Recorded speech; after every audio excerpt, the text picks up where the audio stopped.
Payot Libraire et l'Hebdo vous présentent Marque-Page.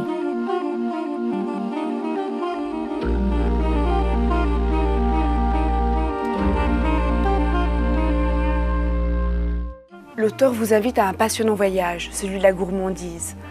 On découvre, à travers la société et l'histoire, les différentes perceptions de ce péché, de la gloutonnerie du Moyen-Âge au rêve du pays de Cocagne, en passant par la volupté du catholicisme opposé à l'austérité protestante. On se souviendra que le rôti et le gras a pendant longtemps peuplé les rêves de la population et que l'Occident fantasmait sur le chocolat qu'elle associait à la luxuriance et à la sensualité.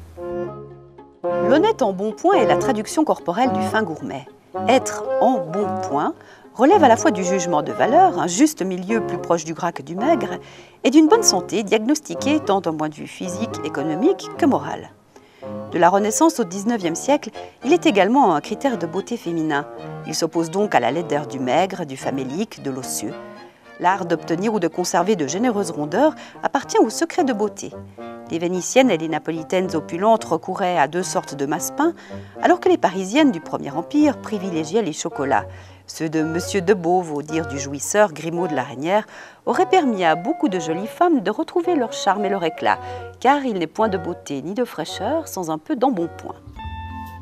C'est un beau livre, richement illustré, de reproductions d'œuvres qui soulignent le propos à travers les âges. J'ai trouvé passionnant l'évocation de noms célèbres comme Brillat-Savarin, Rabelais ou le Festin de Babette, mais aussi Astérix, dont les mémorables banquets clôturent chaque aventure. Ce livre rappelle aussi que c'est une question actuelle, dont les diététiciens se sont parés sous les dictats de la minceur. La gourmandise est devenue une entorse, un manque de volonté.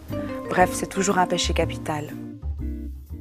Payot Libraire et l'Hebdo vous ont présenté Marque-Page.